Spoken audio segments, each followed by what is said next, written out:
মানে ৰাইজসকল আমাৰ যে অসম চৰকাৰৰ ৰাজ্য চৰকাৰৰ খাদ্য আৰু অসামৰিক যোগান বিভাগৰ মন্ত্ৰী কোন জানেনে?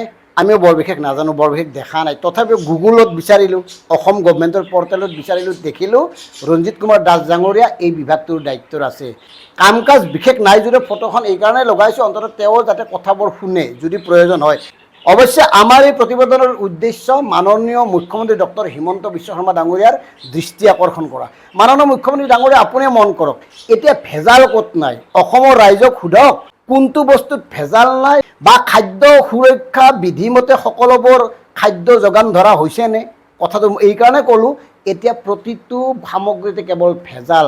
শাক পাচলিৰ পৰা কণীলৈকে, আনহাতে পেকেজিং বিভিন্ন সামগ্ৰীৰ পৰা প্ৰত্যেকবিধতে ভেজাল ভেজাল ভেজাল। ফল মূল গেলি গৈছে। আপুনি ঘৰত আনি কিছুমান চব্জি 2-3 দিন ৰাখিব নোৱাৰে, গেলি যায়, ক'লা পৰি যায়, ৰঙা পৰি যায়, মুঠতে হালধীয়া পৰি যায়, তাৰ পৰা ৰস ওলাই বিভিন্ন, হয়নে নহয়? মন কৰক। গতিকে ইয়াৰ পৰা উদ্ধাৰ কোনে কৰিব? এই বস্তুবোৰ কোনে নিয়ন্ত্ৰণ কৰিব? কোনে এনেকৈ খাদ্যৰ অনুপযোগী সামগ্ৰী ৰাইজক যোগান ধৰি আছে? তেওঁলোকক কিয় নাকি লগাব পৰা নাই? তেওঁলোকৰ বিৰুদ্ধে কিয় ব্যৱস্থা গ্ৰহণ কৰিব পৰা নাই? তেওঁলোকৰ বিৰুদ্ধে কোনে ব্যৱস্থা গ্ৰহণ কৰিব? কোনে পৰীক্ষা কৰিব আমি সাধাৰণ জনতাই সদায় খাই থকা বিবিধ সামগ্ৰীবোৰ? আৰু এই সামগ্ৰীবোৰ মাজে সময়ে পৰীক্ষা কৰি থকা উচিত নহয়নে? অথচ কি কৰিছে? হৈছে কি? অৱশ্যে মাজে মাজে কি হয়, থাৰ্মলিন মিহলি থকা বুলি কয় নহয় মাছবিলাকত, মাজে মাজে মাছবোৰ উঠাই লৈ যায়, তাৰপিছত ৰিজাল্ট কি সেই মানুহে জনাৰ উপায় নাই, আৰু সেই একেখিনি মাছেই বজাৰত পায়। দেখ কথা এইবিলাক প্ৰত্যেকে প্ৰমাণ পায়েই আছে। গতিকে মুখ্যমন্ত্ৰী ডাঙৰীয়া এতিয়া চাওক, দিল্লী কলিকতাৰ পৰা পেকেজিং চাউল আহে, আৰু এই চাউলৰ পেকেট 5 কেজি 10 কেজি 25 কেজি এই ধৰণৰ পেকেটত উপলব্ধ। এতিয়া এই পেকেটটো চাওক, এই পেকেটটো মই 2 দিন আগতে ক্ৰয় কৰিছিলোঁ। ইয়াত এই অৱস্থাটো চাওক কেনেকুৱা, মানে সম্পূৰ্ণ চিল থকা এটা পেকেটৰ ভিতৰত কেনেকৈ এই বস্তুবোৰ সোমাল? এই বস্তুবোৰ ক'ত ভেজাল কৰা হৈছে? কোনোবাইতো ভেজাল কৰিছে, দোকানখনেতো ভেজাল কৰা নাই, কাৰণ তেওঁলোকেতো এইবোৰ পেকেট নকৰে। গতিকে পেকেটবোৰ আহে দিল্লী বা কলিকতাৰ পৰা। দিল্লী আৰু কলিকতাৰ পৰা ক'লৈকে আহে? কি ধৰণে আহে? কি মাধ্যমেৰে আহে? ইয়াৰ অনুমতি আছেনে নাই? এয়া বৈধভাৱে আহে নে অবৈধভাৱে আহে?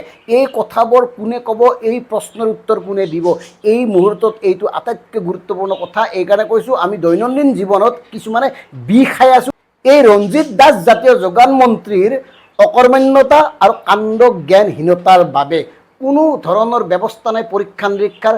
কোনে ক'ৰ পৰা কেনেকৈ আনিছে, ক'ত দিছে, মা বাপ নাই, সাধাৰণ জনতাই ক্ৰয় কৰি আছে, আৰু ভেজাল বস্তুবোৰ খাই খাই শৰীৰটোক ঘূণীয়া কৰি আছোঁ আমি দিনে দিনে। অৱশ্যে তেওঁলোকেতো ভালতকৈ ভাল বস্তুবোৰে খায়।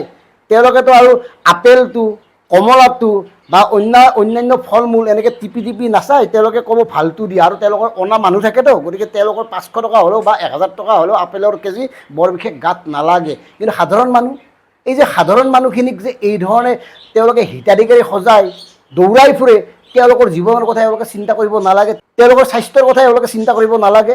চাৰিওফালে আপোনাৰ ড্ৰাগছ ভাঙৰ কথা নকলোৱে, চাৰিওফালে অবাধ হাৰত বাঢ়ি উঠা, অবাধ হাৰত গঢ়ি উঠা মদৰ কথা নকলোৱে।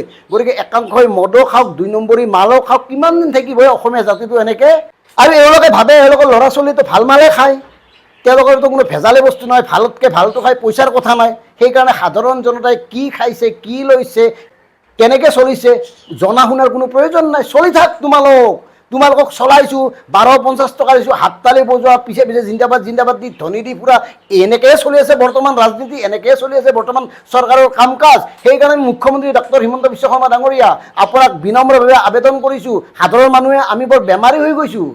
সাধাৰণ জনতাই দৈনন্দিন জীৱনত ব্যৱহাৰ কৰা প্ৰতিটো সামগ্ৰীতে ভেজাল, আৰু এই ভেজাল সামগ্ৰী খাই খাই দিনে দিনে মানুহৰ কি অৱস্থা হৈছে দেখিছেই।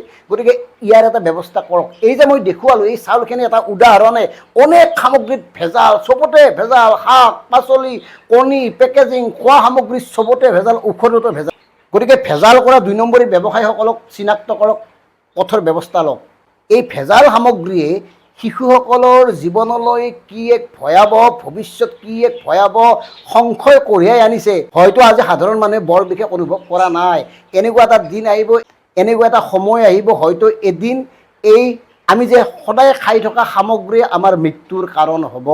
গতিকে আমাৰ চিম্পুল কথা যদি কৰে, যদি ইচ্ছা আছে, যদি মন আছে, যদি আপোনালোকে বিচাৰে অসমৰ সাধাৰণ জনতা স্বাস্থ্যৱান হৈ থাকক, অসমৰ সাধাৰণ জনতাই অন্ততঃ খোৱাখিনি ভাল খাওক, অসমৰ সাধাৰণ জনতাই খোৱা সামগ্ৰীক লৈ যাতে কোনেও বেয়া কাম কৰিব নোৱাৰে, অসমৰ সাধাৰণ জনতাই আপোনালোকক ভোট দিবৰ কাৰণে জীৱন ধাৰণ কৰিবৰ কাৰণে হ'লেও যাতে মানে অন্তত ভাল বস্তু খোৱাৰ সুযোগ পায় এই কথাবোৰ চিন্তা কৰক। ভেজাল কোনে কৰে, ক'ত কৰে, কেনেকৈ হয় এই কথাবোৰ ভাবক। আমি যে দেখুৱালোঁ এই চাউলখিনি, খবৰ লওক এই চাউলখিনি ক'ৰ পৰা আহে, ক'ত জমা হয়, কোনে পেকেট কৰে, তেতিয়াই ওলাই যাব। অৱশ্যে এই কষ্ট কোনে কৰে হয়নে নহয়? বিভাগৰ বিষয়াসকলেতো বহি বহি খায়ে থাকিব লাগে, দৰমহাটো লৈ থাকিব লাগে। মন্ত্ৰী যেনে, বিভাগৰ কৰ্মচাৰী বিষয়াও তেনে। গতিকে সকলোৱে গা এৰা দি চলি আছে, তেওঁলোকৰ যিহেতুকে চিন্তা নাই, সাধাৰণ জনতা গতিকে সাধাৰণ জনতা আপোনালোক সচেতন হওক। বস্তুবোৰ কিনাৰ আগতে 10 বাৰ সানি পিটিকি চাওক। দৰকাৰ হ'লে পেকেটিং চাউল নিকিনিব। পেকেটিং চাউল কিনিলে ভয়ংকৰ বিপদ হোৱাৰ সম্ভাৱনা আছে। পেকেটিং যিকোনো বস্তু ক্ৰয় কৰাৰ আগতে 10 বাৰ ভাবক। ধন্যবাদ।